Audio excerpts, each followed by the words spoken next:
Di CNBC Indonesia dan saat ini masih bersama kami Bapak Pahala Mansuri selaku Wakil Menteri BUMN 1 dan juga Bapak Ahmad Bakir Pasaman selaku Direktur Utama PT Pupuk Indonesia. Kita lanjutkan kembali diskusi kita Pak Pahala dan juga Pak Bakir. Tadi kita sudah membahas terkait dengan permasalahan pupuk di dalam negeri begitu ya, kelangkaan pupuk subsidi dan juga mahalnya harga pupuk subsidi, dan di satu sisi kita akan beralih ke topik lain yang juga tengah menjadi sorotan bagi masyarakat, yaitu adalah upaya seperti apa tadi disampaikan juga oleh Pak Pahala begitu ya, bahwa kita dari PT Pupuk sendiri ini merupakan produsen amonia terbesar begitu ya, dan juga pemain besar di dunia, sehingga ada potensi yang perlu kita ambil tentunya ya, karena amonia ini sendiri bisa digarap menjadi energi. Nah, seperti apa upaya ini Pak Pahala terlebih dahulu? Iya baik, kalau dari kita pada saat ini memang untuk green maupun blue amonia ini, jadi kalau misalnya green ataupun blue amonia ini sebetulnya bukan semata-mata merupakan inisiatif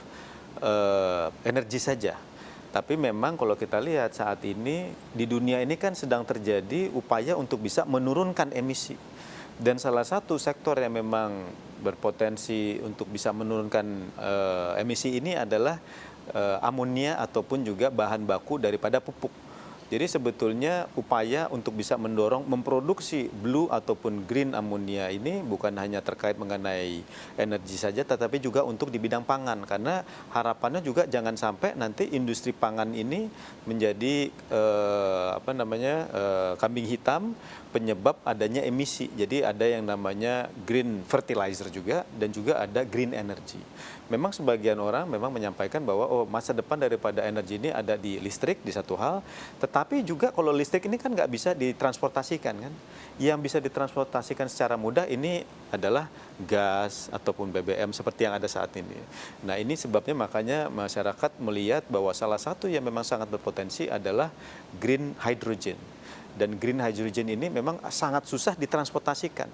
Tetapi kalau dalam bentuk amonia masih lebih mudah untuk bisa ditransportasikan. Saya bukan sarjana kimia, tapi saya belajar dari Pak Bakir yang sarjana kimia, gitu kan, mengenai hal ini. Jadi ini kalau memang dunia melihat bahwa green hydrogen ataupun blue hydrogen kaitannya dengan amonia ini memang sangat tinggi sekali. Nah ini yang memang kita melihat ada kesempatan untuk bisa melakukan. Nah salah satu yang memang daerah yang kita coba untuk bisa kembangkan, bagaimana Indonesia bisa mengembangkan green industry cluster. Untuk bisa memproduksi green molecule. Salah satu contoh green molecule tadi adalah green ataupun blue ammonia. Salah satu daerah yang potensi adalah daerah-daerah yang mungkin selama ini memang digunakan dengan memproduksi amonia. Seperti contohnya misalnya yang dilakukan oleh Pupuk Iskandar Muda.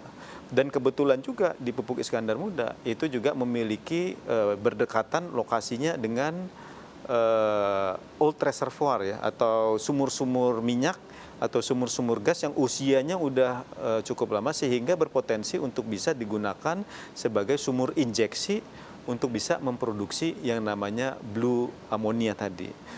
Dan juga ke depannya dengan lokasi yang ada di Aceh ini, kita juga melihat bahwa ini juga bisa berpotensi untuk bisa membangun sebuah kawasan untuk bisa melakukan pengembangan bagi adanya green ammonia ke depannya, yang tentunya kebutuhannya di negara-negara lain juga sangat tinggi.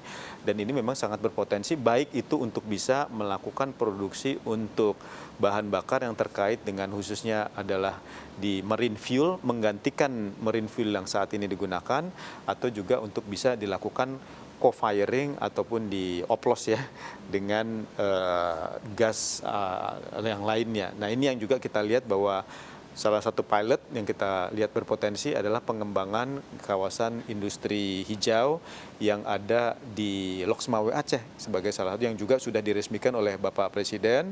Kita tentunya juga melihat bahwa hal lain selain daripada kita melakukan pengembangan sendiri, harus bisa bermitra dengan negara lain.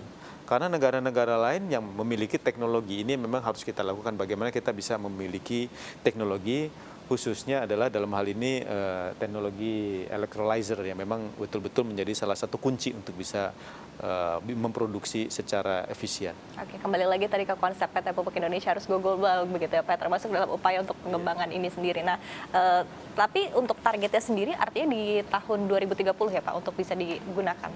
mungkin memang cukup lama ya waktunya ya Pak Bakir. Mungkin nanti Pak Bakir bisa menjelaskan, tapi memang umumnya, ya, sebetulnya saat ini di dunia sudah ada satu proyek yang dikembangkan oleh salah satu perusahaan renewable company yang terbesar, itu sudah melakukan financial closing.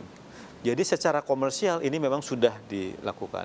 Cuma memang yang menjadi kunci bagi kita semua adalah ketersediaan energi hijau yang memang murah. Nah ini makanya kita berharap bahwa Aceh memiliki beberapa potensi, termasuk salah satunya adalah pengembangan untuk energi listrik yang lebih murah untuk bisa melakukan proses elektrolisa tadi sehingga bisa dihasilkan green ammonia secara murah. Oke. Baik, tadi Pak Bakir begitu dari hal yang disampaikan oleh Pak Pahala, artinya memang konsep kita untuk mengembangkan energi hijau dari green dan juga blue ammonia ini sangat besar begitu ya, potensinya juga begitu besar. Nah, tapi ini juga kerap menjadi pertanyaan dari masyarakat, kerap mendapatkan kritikan begitu Pak Bakir. Karena di satu sisi amonia ini merupakan bahan baku Pak bagi pupuk subsidi tentunya, tapi di sisi lain kita ketahui juga tengah ada permasalahan untuk pupuk subsidi ini sendiri di masyarakat dan tapi dari PT Pupuk dan juga dari pemerintah berupaya untuk menggunakan amonia ini begitu sebagai sumber energi, sehingga ada kekhawatiran Pak Bakir bahwa mungkin untuk pasokan pupuk bisa berkurang. Seperti apa sebetulnya Pak? Jadi tadi kami gambarkan bahwa amonia kapasitas kita Pupuk Indonesia Group ya 6,5 juta ton. Dan dari 6,5 juta ton ini saat ini yang dipakai untuk industri urea menghasilkan 8,8 juta ton urea itu hanya sekitar 5,5 juta ton. Jadi masih ada 1 juta ton, 800.000 sampai 1 juta ton setiap tahunnya. Pupuk Indonesia itu kelebihan amoniak. Jadi dan itu kita ekspor yang 800.000 sampai 1 juta ton. Nah, untuk menjawab sebenarnya kekhawatiran dari bahwa amoniak untuk pangan menjadi terkorbankan karena ada amoniak untuk energi kan ini. Nah, memang sudah diatur bahwa amoniak untuk pangan itu nanti dikategorikan sebagai grey amoniak. Sementara amoniak untuk energi itu blue dan green amoniak. Amoniaknya beda apa enggak? Enggak beda, sama. Amoniak adalah amoniak. Cuma amoniak yang untuk grey nanti akan diatur tidak boleh masuk ke energi. Jadi untuk amoniak yang untuk energi itu kan ada beberapa persyaratan yang misalnya tadi yang Pak Pahala sampaikan bahwa kalau bikin amoniak blue itu CO2 yang dihasilkan oleh pabrik amoniak harus diinjeksikan. Tadi kalau di Aceh ada sumur-sumur bekas yang mungkin bisa kita injeksikan, ya kita masukkan ke sana, tapi kan ada teknologi subsurface yang harus dipelajari. Dan teknologi subsurface ini masih terus dikembangkan. Nah, oleh karena itu, Pupuk Indonesia juga tidak berjalan sendiri untuk menjalankan apakah kami melakukan studi subsurface sendiri. Tidak. Pupuk Indonesia saat ini mempunyai 8 MOU untuk pengembangan pabrik blue ammoniak. Kalau dengan perusahaan Jepang, you mention it, semuanya kerjasamanya dengan Pupuk Indonesia. Jadi ini semua Sogo-Sosa yang ada di Jepang itu berminat untuk membangun pupuk artinya amoniak blue dengan Pupuk Indonesia, dan kita punya tim bersama untuk pengembangan ini. Dan tentunya ini kita melakukan studi secara bersama, artinya dengan yang calon-calon investor dari Jepang maupun dengan tim yang dari Pupuk Indonesia, karena kami pemain amoniak, mereka mungkin mengconsider hal tersebut bahwa ya ini kan sekarang kalau teknologi on surface-nya kita sudah oke, tinggal teknologi subsurface ya kita secara bersama lah dengan kalau kita ada 8 orang semuanya studi yang sama, mudah-mudahan kita mendapat collective information lah sehingga kita bisa memanfaatkan ini untuk kepentingan nasional ya. Jadi kira-kira ya kami terus bersiap diri dan memang belum ada yang menyatakan saat ini proven injeksi berhasil, standarisasinya juga belum ada. Berapa persen sih kebocoran yang boleh di allowable sehingga masih tetap disebut blue waktu menginjeksikan CO2 misalnya. Nah, itu juga salah satu topik yang mungkin didiskusikan dengan teman-teman dari bukan hanya Jepang loh, kita punya partner seperti yang Pak Pahala sebutkan. Kita juga berpartner dengan perusahaan yang menghasilkan amoniak green. Amoniak green ini ada perusahaan yang dari Timur Tengah yang kata Pak Pahala sudah financial closing. Kita sudah menandatangani MOU juga untuk mengembangkan green ammonia bersama mereka di Indonesia. Dan mudah-mudahan ini bisa jalan. Tentunya butuh waktu. Tapi ada target ini. Masalahnya bukan targetnya tadi 2030 akan ini. Tahun 2030 itu ada komitmen dari salah satu negara, yaitu Jepang, bahwa mereka akan beli 3 juta ton. Ini satu-satunya negara yang punya komitmen beli clean amoniak ini Jepang. Makanya kita lebih preference sebenarnya off taker-nya dengan Jepang karena nanti untuk memenuhi kebutuhan itu. Oke, artinya mau tidak mau 3 juta ton sudah harus ada ya Pak ya? Ya, tapi itu dari seluruh dunia. Seluruh dunia berebut untuk memproduksi ini, memproduksi blue dan green supaya bisa supply, memenuhi komitmen itu. Nah, itu country commitment masalahnya. Nah, mudah-mudahan pupuk Indonesia, ya kita akan tentunya utamanya mengembangkan di sini, tapi tidak tertutup kita juga bekerja sama di tempat lain untuk pengembangan blue ataupun green ammonia. Oke, baik.